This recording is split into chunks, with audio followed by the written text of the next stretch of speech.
Video में अध्याय 2 दुख का अधिकार उसे जो है विस्तार से समझ लिया है। तो उसके कुछ प्रश्नोत्तर हमने उस वीडियो में कर लिए, तो बाकी के जो प्रश्नोत्तर हैं वो मैं आज आपको समझा रही हूँ। इसमें लेखक कहते हैं कि पोशाक हमारे लिए कब बंधन और अड़चन बन जाती है। जब हम नीचे झुककर निम्न वर्ग के लोगों से कुछ बात करना चाहते हैं, उनके दुख को समझना चाहते हैं, तब ये पोशाक हमें नीचे झुकने से रोके रहती है, यानी तब ये हमारे लिए बंधन और अड़चन बन जाती है। हम जो हमसे बात नहीं करते क्योंकि हमने बड़ी अच्छी सी पोशाक पहनी हुई है, तो लोग क्या कहेंगे, तो हमें जो है इस बात से फर्क पड़ता है, यानी हमें अपना अपमान महसूस होता है, इसलिए हम उनसे बात नहीं करते। तो अगला प्रश्न, लेखक स्त्री के रोने का कारण क्यों नहीं जान पाया? क्योंकि लेखक ने अच्छी पोशाक पहनी हुई थी, वो उस स्त्री से बात नहीं करता था। वो स्त्री जो है घुटनों में मुंह छिपा करके रो रही थी। तब लेखक को लगा कि वो बहुत दुखी है, उसने उसको दुख को जानना भी चाहा, लेकिन वो नहीं जान सका क्योंकि उसने अच्छी पोशाक पहनी हुई थी। भगवाना अपने परिवार का निर्वाह कैसे करता था? भगवाना मतलब उस बुढ़िया का जो बेटा था उसका नाम भगवाना था। वह खेत में काम करता था, खेत में काम करके खरबूजे तोड़ करके उसे टोकरी में रख के बाजार में फुटपाथ पर बैठ करके बेचा करता था। कभी तो वह स्वयं जो है खरबूजे बेचने बैठ जाता था और कभी उसकी बुढ़िया माँ खरबूजे बेचने बैठ जाती थी। इस तरह से वो खरबूजे बेच करके अपने परिवार का निर्वाह करता था। निर्वाह मीन्स होता है गुजारा करता था। अगला प्रश्न, लड़की की मृत्यु के दूसरे दिन ही बुढ़िया खरबूजे बेचने क्यों चल पड़ी थी? क्योंकि लड़की की मृत्यु के दूसरे दिन जो घर में बहू बुखार से तप रही थी, बच्चे भूख से बिलबिला रहे थे, घर में खाने पीने के लिए कुछ नहीं था, इसलिए जो बुढ़िया मजबूर होकर के खरबूजे बेचने के लिए बाजार में चली गई थी। बुढ़िया के दुख को देखकर लेखक को अपने पड़ोस की संभ्रांत महिला की याद क्यों आई?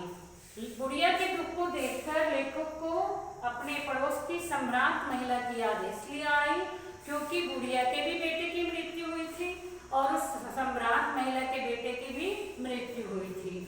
दोनों का दुख एक समान था, लेकिन दोनों के दुख मनाने का अधिकार नहीं था। बुढ़िया को दुख मनाने का अधिकार नहीं था, लेकिन वो सम्रांत महिला वो जो अपना दुख जो लोगों के सामने बहुत प्रकट कर रही थी, सारा दिन रोती रहती थी, 2-2.5 मिनट तक पलंग पे पड़ी रही थी, 2-2 डॉक्टर सिराने बैठे रहते थे, जब भी जो होश आती थी फिर रोना शुरू कर देती थी, फिर उसे दवाइयाँ दी जाती थी।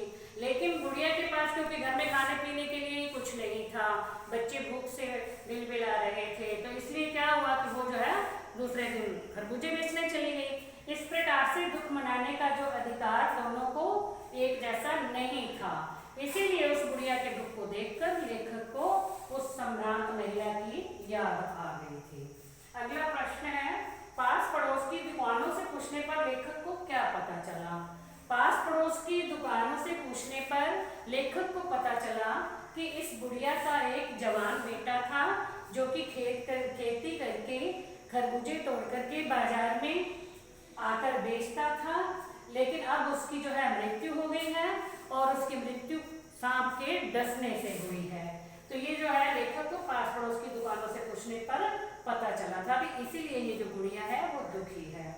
अगला प्रश्न है, लड़के को बचाने के लिए बुढ़िया माँ ने क्या क्या उपाय किए? लड़के को बचाने के लिए बुढ़िया माँ ओझा को बुला लाई। ओझा होता है जो झाड़ फूंक करने वाले होते हैं, वो कहते हैं कि हम जो है सांप का जहर निकाल देंगे और झाड़ फूंक से जो है ये व्यक्ति ठीक हो जाएगा, तो उसको बुला लाई। उसने बहुत झाड़ फूंक किए, कई उपाय किए, लेकिन भगवाना को यानी बुढ़िया के बेटे को बचाया नहीं जा सका, उसकी मृत्यु हो गई। उल्टा ही घर में जो खाने पीने का सामान था और जो पैसा था वो भी उसके दान दक्षिणा में चला गया, यानी बुढ़िया ने जो है उसे दे दिया, ओझा को सब कुछ दे दिया था।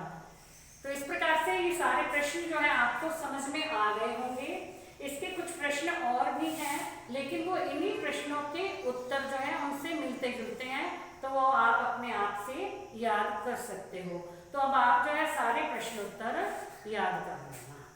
धन्यवाद।